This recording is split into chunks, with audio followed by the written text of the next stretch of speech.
हाय। सो जैसे हम दुनिया में आते हैं तो हमें कुछ शब्द सुनने को मिलते हैं जिसके मतलब मुझे पता होनी चाहिए, ताकि जब भी मैं कम्युनिकेट करूं तो उन शब्दों के मतलब अगर पता होंगे तो समझने में हमें आसानी होगी। उसी तरीके से प्रोबेबिलिटी के अंदर हमें कुछ ऐसे टर्म है, ऐसे शब्द हैं जिसे पहले से पता रखना जरूरी है ताकि हमें आगे दिक्कत नहीं देगी।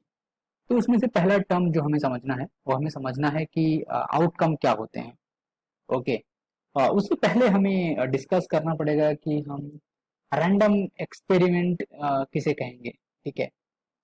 रैंडम एक्सपेरिमेंट को आप समझने के लिए इस तरीके से समझिए कि आप कोई भी एक्सपेरिमेंट कर रहे हैं, ठीक है, तो आप एक्सपेरिमेंट में ऐसा नहीं है कि आप एक फिक्स तरीके से करेंगे कि ठीक है वो रैंडम परफॉर्म किया जाएगा। ठीक है। फॉर एन एग्जांपल लाइक आप जैसे मान लीजिए कि आपको सर्वे करना है, ठीक है, आपको पता करना है कि कितने यहाँ पे कितने लोग लीगल तरीके से और कितने लोग इनलीगल तरीके से हैं। ठीक है, तो आप क्या करोगे?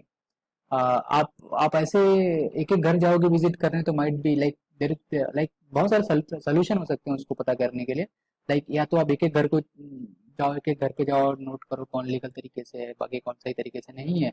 या सबसे बेस्ट तरीका ये होता है जो कि बड़े ऑफिसर लोग करते हैं, क्या करते हैं, रैंडमली कहीं पर भी आते हैं और डायरेक्टली चेक करते हैं। तो रैंडम एक्सपेरिमेंट का मतलब वही हुआ कि हम रैंडमली कुछ चीजें रैंडम उठा के काम कर रहे हैं। ठीक है। ठीक है, तो रैंडम एक्सपेरिमेंट जैसा नाम आपको इंग्लिश में दिख रहा है उसका उसी तरीके से आप मतलब समझने की कोशिश करिएगा। ठीक है, तो उससे पहले हम समझते हैं कि आउटकम क्या होता है। ठीक है। तो आउटकम बेसिकली जब भी हम कोई एक्सपेरिमेंट करते, that is a random experiment करते हैं और उसके जो जो रिजल्ट आते हैं, that is called outcome. Okay, so for an example जैसे मैंने आपको बोला कि लीगल कौन है, इलीगल तरीके से कौन है इस एरिया में, उसे पता करना है अगर हमें, तो हम रैंडमली उस घर पे जाएंगे और सभी डॉक्यूमेंट के बारे में मांग करेंगे। ठीक है, as officer.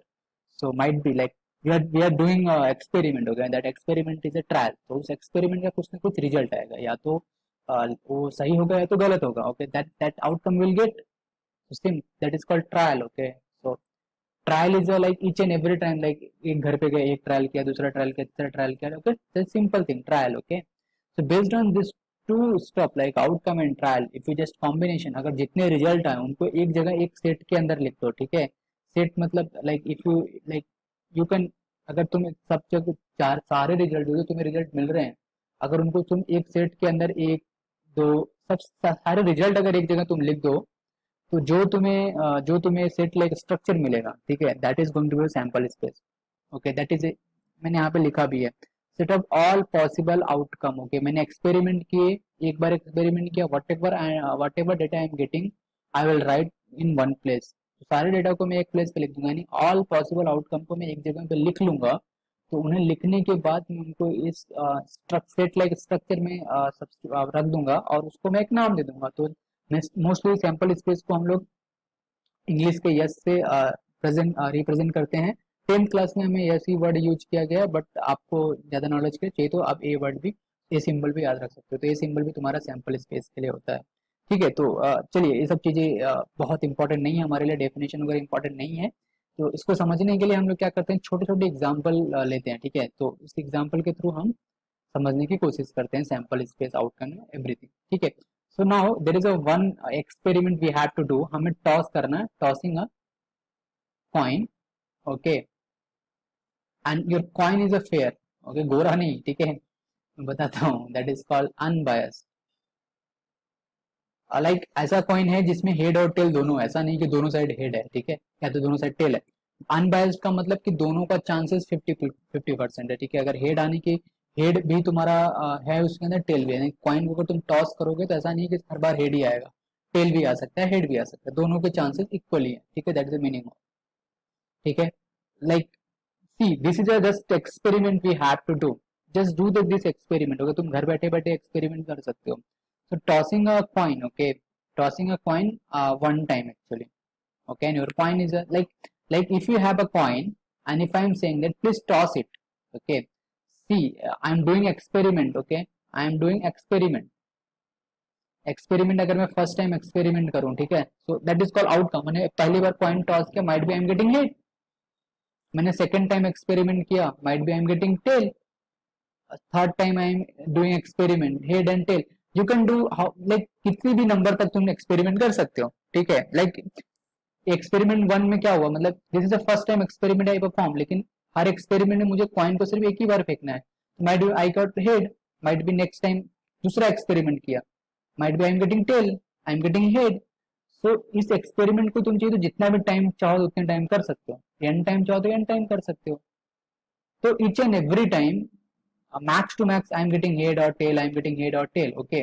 So if you recall it, if you put like this is the outcome, okay, for each experiment, like for each trial you can say, like this is the first trial, for first trial you're getting head, second trial में like experiment तुम कितनी बार भी कर सकते हो, okay। तो experiment के data को तुम एक जगह लिख लो। सी सेट में कैसा होता है, डुप्लीकेट अलाउ नहीं होता ना, या तो मुझे हेड आएगा या तो टेल आएगा, इसके अलावा और कुछ भी नहीं मिलेगा। तो सेट में मैक्स टू मैक्स डेटा क्या आ जाएगा, head and tail. So this is going to be sample space. तो सैंपल स्पेस तुमने कैसे बनाया, based on your experiment you construct your sample space, okay। So this is your sample space for this experiment actually, and what is the size of sample space, here size is a 2। so in the coin, okay, so just for a general knowledge purpose, if you have a coin, so definitely coin के पास, अगर तुम्हारे पास coin है तो definitely या तो head आएगा या तो टेल आएगा, इसके अलावा और कुछ चीजें पॉसिबल नहीं है। इसका मतलब बेस में क्या है, 2। अगर कॉइन को तुम एक बार पास करोगे तो 2 power 1, 1 is the number of times जितनी बार तुम कॉइन को टॉस करने वाला। अगर तुम कॉइन को एक बार टॉस करोगे तो तुम्हें कितने सैंपल साइज कितना आएगा, 2। अगर कॉइन को 2 बार टॉस करोगे तो यू विल गेट 4। अगर कॉइन को तुम 3 बार टॉस करोगे तो you will get 8। So we'll see it, okay, in our syllabus we have max to max 3, okay। एक कॉइन को हम 3 बार टॉस कर सकते हैं, करने वाले हैं एक साथ, ठीक है। एक साथ मतलब एक इंसान को, जैसे मान लीजिए ए पर्सन है और ए पर्सन है, ठीक है। तो एक कॉइन, इसको मैंने कॉइन दिया, मैंने बोला सिर्फ एक ही बार टॉस कर भाई, मान लो इसको हेड आया, मैंने इसको बोला तू भी एक बार टॉस कर, मान लो इसको टेल आया, तो एक इंसान को सिर्फ एक ही बार चांस दे रहा हूँ, that is the meaning of it. अगर मैं बोलूंगा कि एक कॉइन को 3 बार टॉस करो, यानी एक इंसान को, जैसे इसके हाथ में कॉइन है तो ये बंदा 3 बार टॉस करेगा और उसके रिजल्ट को नोट करेगा। माइट भी उसको तीनों बार हेडेड आया हो, माइट भी उसको तीनों बार टेल टेल आया हो, कुछ भी आ सकता है, okay. That is just because we are doing random experiment, it could be anything. so it's all about the sample space here I'm explaining, okay।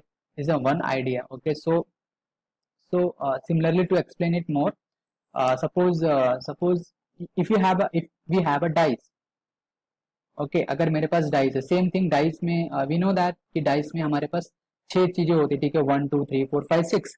so if you do the experiment, see experiment मतलब you will take the dice and you start doing the experiment, a dice thrown one time, okay। let me write down the thrown one time, okay। this is just a experiment you can do at your home also, okay। so एक first time जब तुम ऐसा नहीं कि एक बार करो 2 बार, जितना बार चाहिए तुम उतने बार एक्सपेरिमेंट कर सकते हो, डिपेंड अपॉन, एक बार भी करके छोड़ सकते हो। तो तुम फर्स्ट टाइम एक्सपेरिमेंट करोगे तो माइट भी तुम्हें लाइक 6 है ना, मतलब डाइस में 6 फेजेस होते हैं, ठीक है। तो हमें 1 2 3 4 5 6 कुछ भी आ सकता है, माइट भी मुझे 4 मिला हो, जस्ट इन केस माइट भी मुझे 4 मिला हो। फिर मैंने एक्सपेरिमेंट सेकंड टाइम एक्सपेरिमेंट किया, ठीक है, फर्स्ट ट्रायल लिया तो माइट भी मुझे 3 मिला। सेकंड टाइम थर्ड टाइम क्या, मान लो मुझे फिर से 4 मिला, माइट भी मुझे फिर से 3 मिला, माइट भी फिर मुझे 2 मिला, माइट भी मुझे 1 मिला, फिर से मान लो 2 मिला, फिर से मान लो मुझे 1 मिला। तो एक एक्सपेरिमेंट करते करते करते एक टाइम के बाद मुझे एहसास होगा कि मुझे सिर्फ 1 से लेकर 6 के बीच में ही आंसर आ रहे हैं, मतलब 1 से लेकर 6 के बीच में ही मुझे आउटकम आ रहे हैं, ठीक है। तो based on this thing I will construct my the sample space. See construct the sample space means what, because this is a set, okay, this is set like structure, तो इसमें डुप्लीकेट डेटा अलाउ नहीं है। तो हमने क्या देखा, या तो हमें 1 आ रहा है, तो 2 आ रहा है, 3 आ रहा है, 4 आ रहा है, 5 आ रहा है, 6 आ रहा है, इसके अलावा कोई दूसरा नंबर मुझे नहीं आ रहा है, ओके। अगर मैं डाइस को रोल कर रहा हूँ तो based on this outcome I construct my the sample space. So this is your sample space, okay. This is your sample space for a dice, rolling dice only one time, okay. एक इंसान को एक ही बार, मतलब experiment, मतलब this is one experiment. तो इस experiment में क्या कर रहा है बंदा, डाइस ले रहा है और उसको रोल कर रहा है, तो माइट भी उसको फोर्स को नोट डाउन कर लिया, उसका आउटकम 4 मिला। सिमिलरली उसने सेकंड एक्सपेरिमेंट में वही किया, डाइस लिया फिर रोल किया, माइट उसको 3 मिला।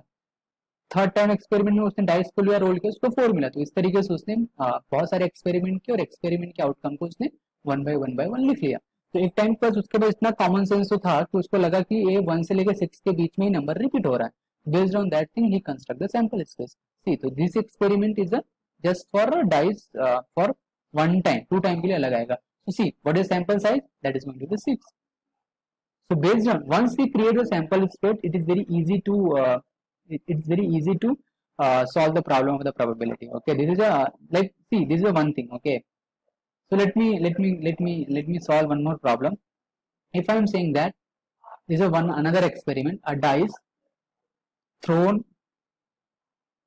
2 times. Okay, a dice thrown 2 times. What is the meaning of it? Like, if you are going to perform the experiment first time, तो एक ही बार नहीं फेंकना है. मतलब फर्स्ट टाइम तुम एक्सपेरिमेंट परफॉर्म करने गए, दैट्स द फर्स्ट ट्रायल गए, तो मतलब तुमने कॉइन, तुमने टॉस को, sorry I am really sorry, तुमने डाइस को 2 बार टॉस किया, रोल किया. मान लो एक बार तुम्हें 2 मिला, मान लो उसके बाद 3 मिला, इसको नोट डाउन कर लिया, तो ये तुम्हें आउटकम आया. मान लो एक्सपेरिमेंट दूसरी बार करने जाओगे, ठीक है, तो माइट बी 3 and 2 आया. ओके, क्योंकि 2 बार रोल करना था, पहली बार में 2 आया, 3 आया, ऐसे करके तुम नोट डाउन करते जाओगे. और based on this thing we will create our sample space.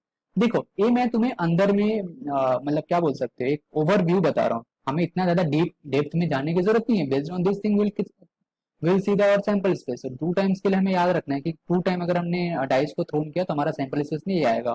1 1 1 2, all combination में लिखते जा रहा हूँ. 1 4 1 5 1 6 2 1 2 2 2 3 2 4 2 5 2 6 2 7 2 8, आई एम रियली सॉरी, 3 1 3 1 3 2, भावनाओं में बह गया, ठीक है, 3 3 3 4 3 5 3 6. Okay, so this thing you can see now.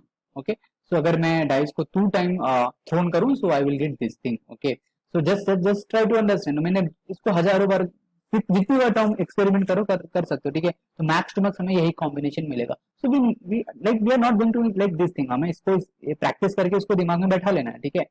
So might B ये सैंपल स्पेस है क्योंकि हमारे सिलेबस में कुछ रिस्ट्रिक्टेड ही डेटा है, एक्सपेरिमेंट है, ठीक है, जिसे हमें बैठा रहना चाहिए दिमाग के अंदर, ठीक है. इसमें हम लोग डेप्थ में जाएंगे तो बहुत दिक्कत पड़ेगा, ठीक है. जस्ट लाइक दिमाग में बैठ गया एक बार तो समझ, मतलब तुम्हें समझ में आना चाहिए कि सब चीजें हैं क्या. So I just like I am doing the experiment. What I am doing the experiment, I am taking a dice and I am throwing 2 times. Might be first time I'm getting 2, second time I'm getting 3.